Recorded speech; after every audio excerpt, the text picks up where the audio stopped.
for life engineering, processes that combine science, wisdom, and spirituality to build a life of alignment. Joining Dr. Pat is your host, Gabriela Embon, bringing you bi-weekly wisdom nuggets, your step-by-step guidance to build a life of no regrets. Stay tuned as they uncover powerful processes for you to realize your true potential. Are you ready for some magic wisdom? Life engineering starts now.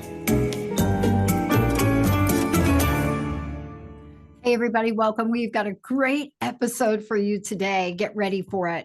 The shoemaker does not walk barefoot. Life engineering with Gabriela. This is an amazing show. I just want to say up front, we're going to talk about a lot. If you want to find out more about Gabriela, if you want to find out more about Coaching Academy, go to coachingacademy.net. Gabriela, this is such a fascinating topic. The shoemaker does not walk barefoot. Whoa, right? I'm so excited for this topic because, in the last 23 episodes, we have talked about life engineering steps and how to apply them to create a life of no regrets. But today is about my story. It's what a better statement to the benefit of using this model is to showcase how I follow these exact steps, the life engineering roadmap, to launch my new project. And I'm going to share that story because when I look back, I said, oh my God, this is exactly what I did.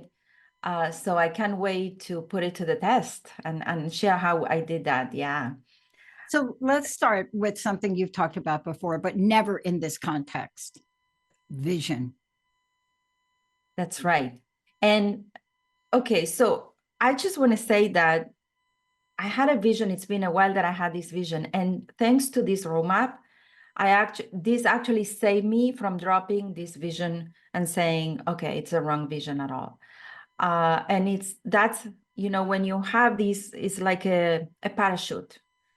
Because I had a vision, and let me share what that was. The vision was to share with couples how to do marriage. This vision started to percolate within me more than a year ago. I would say a year and a half ago. Okay. It mostly came from feeling very self-actualized in my own marriage, but also from a lot of frustration seeing couples who actually love each other, but are making mistakes that causes them their relationships. So that's when everything started. Started having this desire to share what I know on the topic. So when the desire was there, right? Okay, let's move. That's the first step. Let's move to the second step of the life engineering roadmap. Let's design the how, right? Let's create a design. So my first instinct was to go for what I know. Let's create a course. I do that even when I'm sleeping, right? I'm an addicted course creator. So it's my default. It's how I share information. But here's what happened.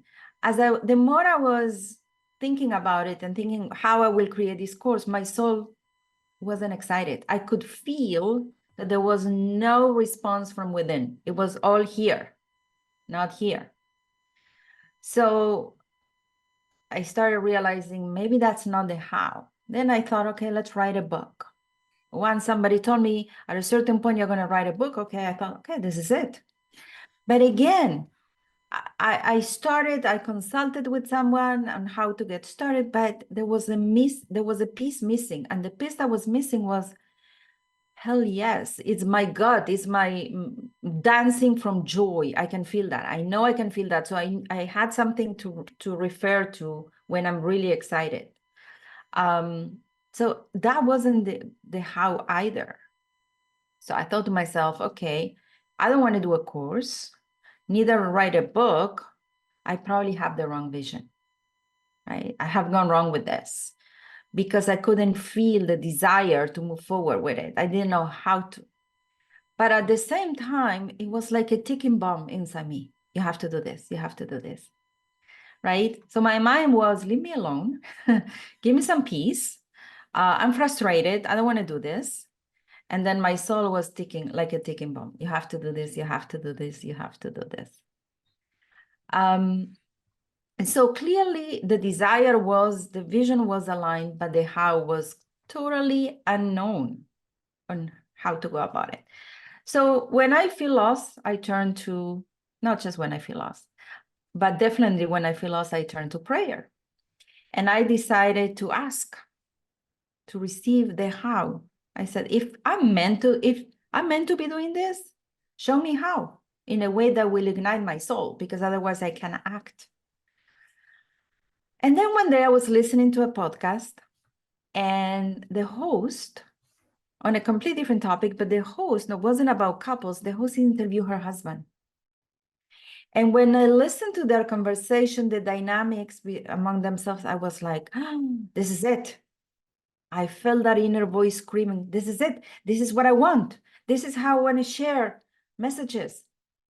I want to do a podcast with Ellie, with my husband. What a joy. I was so joyful. It was the same joy I could recognize, the same joy that I felt when I knew I was going to start teaching coaching, because it was also when I listened to a podcast and I just knew it. So that was my sign. That was the sign I was waiting for. I could barely hold my excitement, right? The universe had shown me the how. But there was was one more step needed. I needed to bring my husband on board.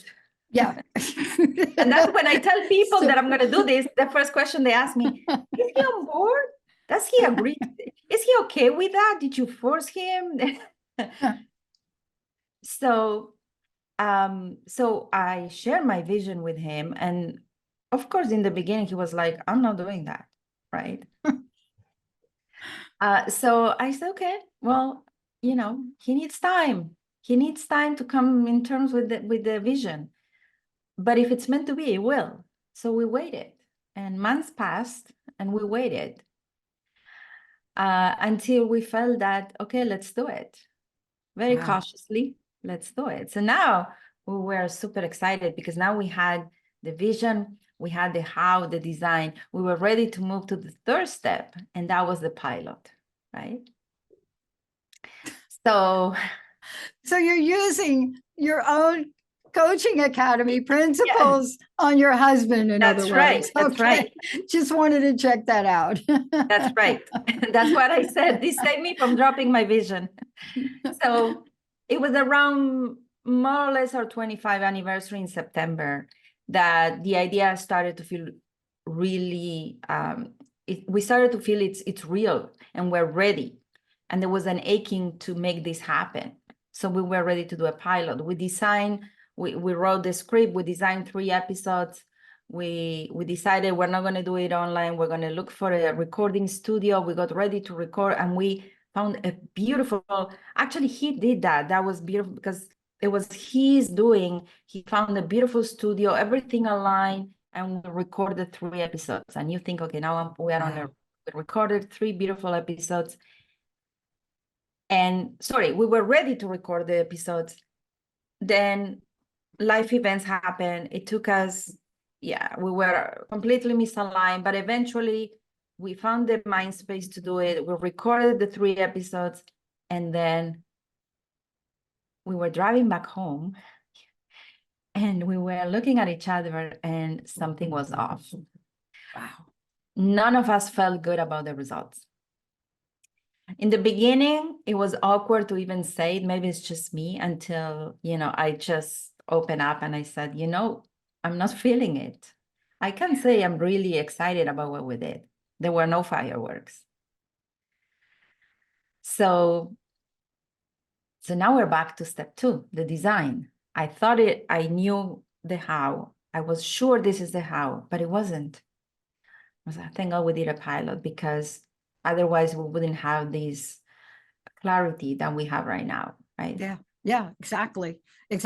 I mean, we've done shows about talking about the pilot, and I even shared with you that I stopped somebody from launching their course before they did a pilot. I mean, what a nightmare that would have been, right?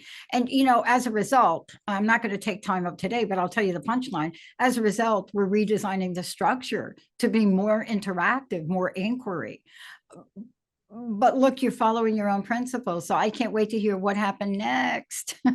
So then we had to go back to step number 2, which was the design. Instead of continuing from the pilot to execution, production, action, it took us back to step number 2, which was the design.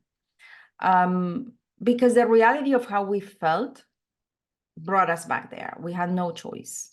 So by this point, we are at the end of the year already. And I'm asking myself, is the vision still alive? You know, it's the holidays, you're not working. Is it still relevant? Maybe it was just, you know, a thing and it's not there anymore. But the more I kept asking, the more I kept receiving, no, the vision is still very much so. Yeah. You just have blocks and fears, which was not shocking to me because when we finished recording, I felt those fears. So I decided, I would say around January, to do a session on myself. I used Theta Healing. I work on my fears. I clear some beliefs. So back to the design, because part of the design is the mindset, right? Yeah. I had completely ignored the mindset part. I thought I was ready. The excitement overpowered that my mindset, but then it was clear I needed to work on it. So I did all that. And as I was finishing the session, a message, a very strong message came in. And it was, the problem is that you are doing this podcast, the two of you. You need to have, and then the name of the interviewer came because it's someone we know and who shares similar stories.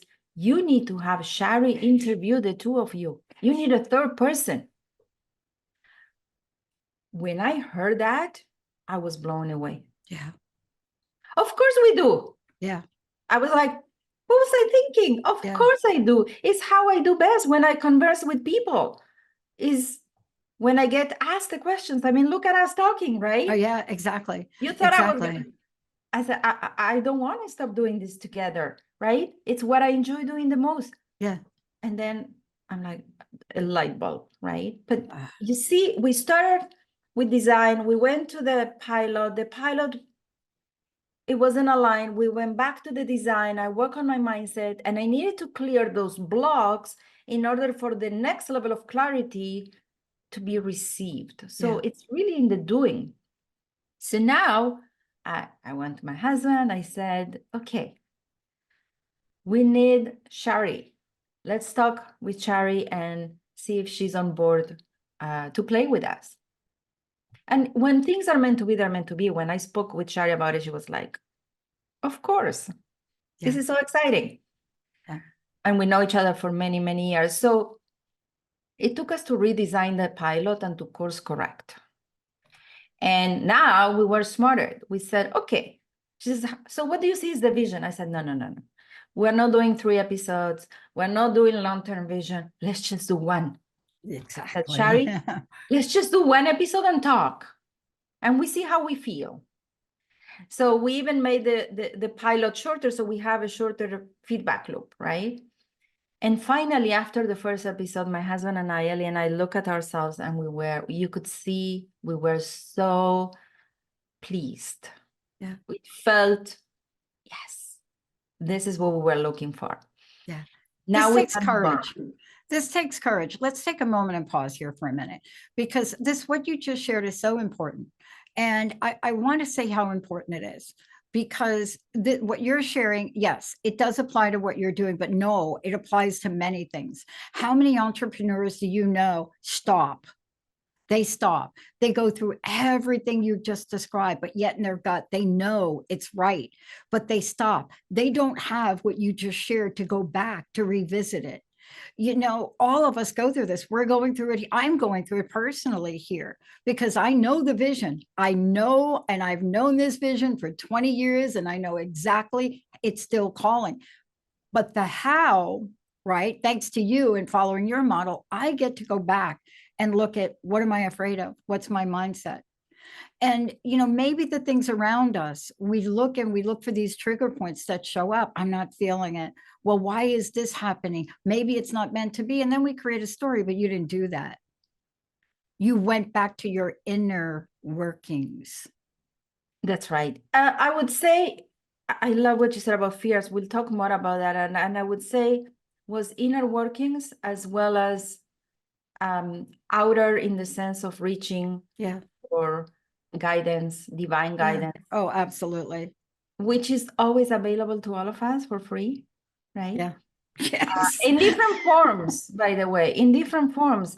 For some people, it's receiving messages. For others, is through a podcast or a dream or a movie you see. I mean, the messages, you are always receptive of messages if you believe you are. Then the how will be shown to you, the message will be shown to you.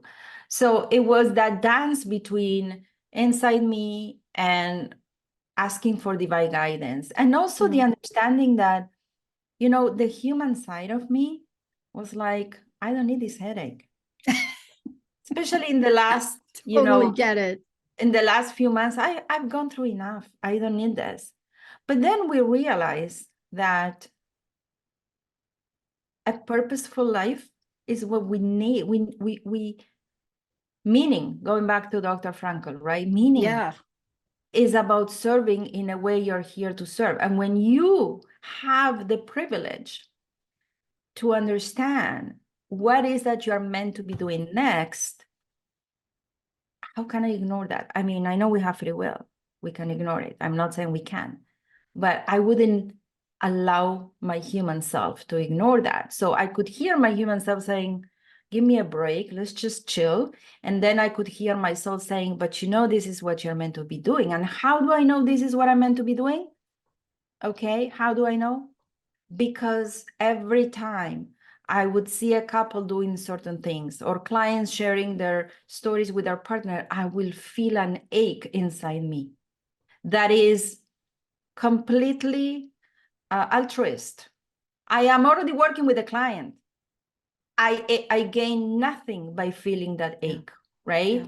It's already my client, but it bothered me so much. And that ache was the sign that I'm meant to be doing this. I love that you're sharing this, because you see, people, for all of you listening to this, there's so much in here. And please, you go back to the other episodes we've done. But you see, sometimes when we hear that ache, it can be interpreted as a sadness, a grieving for something you don't have. But it doesn't necessarily mean that. It's a reminder, and I mean, you're going to talk about this, but the reminder for me, right, a 20-year dream, a reminder for me is what you talked about before. And it's the reminder to make sure that my fear doesn't kill my dream. That's right. So well said, Dr. Pat. And this is what I take from this model. This model allows me to not let my human self and my fear kill my dream. Yeah. Because there are many lessons that when I look back, I see them there. The first one is, hadn't we start somewhere, right? We wouldn't be where we are today. We needed to do the first pilot. We needed that piece of information to course correct. You can course correct in the starting point. Clarity is found along the path, as you heard me so many times mention. The second lesson for us was that not only the vision has to be aligned, the journey and the path have to align too, right? It has to be aligned as well. I don't want to sacrifice to get to the end result. I want to enjoy the way. The other thing that we talk about in a couple of episodes is how the brain works. We created an intro video. I learned that from our work together. We created an intro video. Yeah, that was also aligned.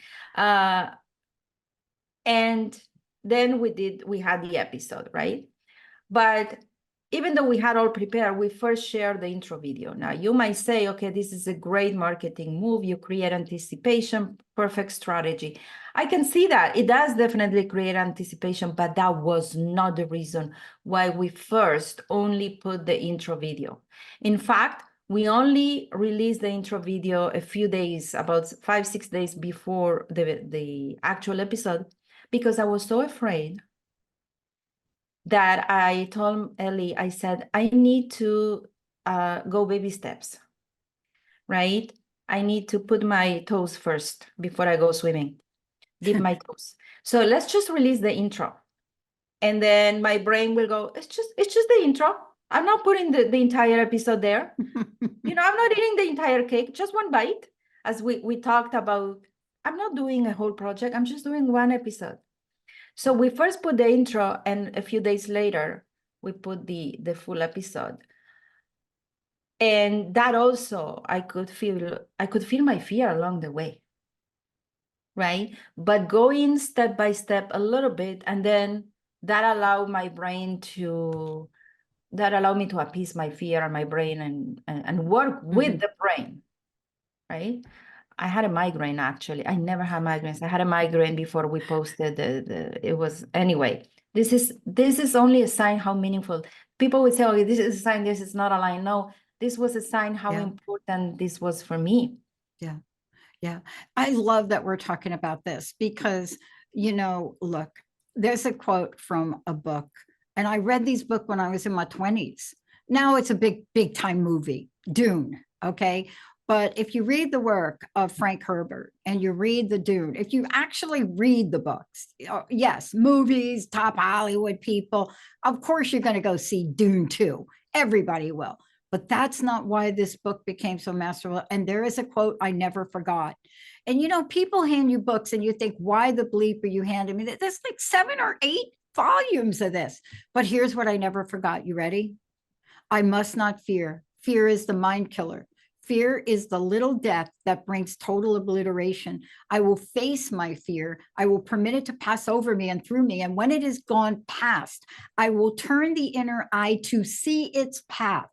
Where the fear has gone, there will be nothing. Only I will remain. That's what you did. Oh, you remember all of that?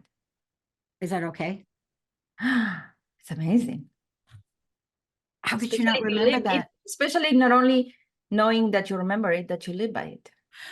I'm in my 20s and I'm scared of my own shadow, but look what you did. See, what we're talking about today, I know we call these podcasts, but these are lessons in life. And I would want you to finish the rest of this because I want to know how this turned out. Are you going to keep it like a cliffhanger? But everybody got it. Here's 2 things I loved. I love that because you just taught me a lesson that I'm going to implement. I love that you didn't have to have a vision for 20 episodes. See, this is what you just did for me is I discovered what my bottleneck was in what I'm launching. So thank you for that. But you got everybody, you just helped me. I don't have to have the entire elephant. No. I say it without the elephant, I said a little bit different. We don't need to have it all figured out before we start. Exactly. In fact, it's a waste of time because we'll the course correct, right? So we didn't do that. And that's something that I normally don't do. So we didn't wait for the perfect timing either. It was far from being the perfect timing. Because for the soul is always the perfect timing, right? We didn't let our limiting beliefs kill our dream, as you said, or the fear kill our dream, or the how kill the what. Even when the how wasn't clear, we waited for it to get clear. And we didn't wait to have more time and energy because, we have 3 kids and life like everybody else. We created the time by adding the recordings into our agendas. And we didn't give up on our dream despite life events, unexpected events that were out of our control. So in other words, we didn't compromise on 2 things, I believe. One is on the feeling of alignment, to feel that it feels right, not because it's perfect. We're not talking about perfection. It's just that it feels right inside.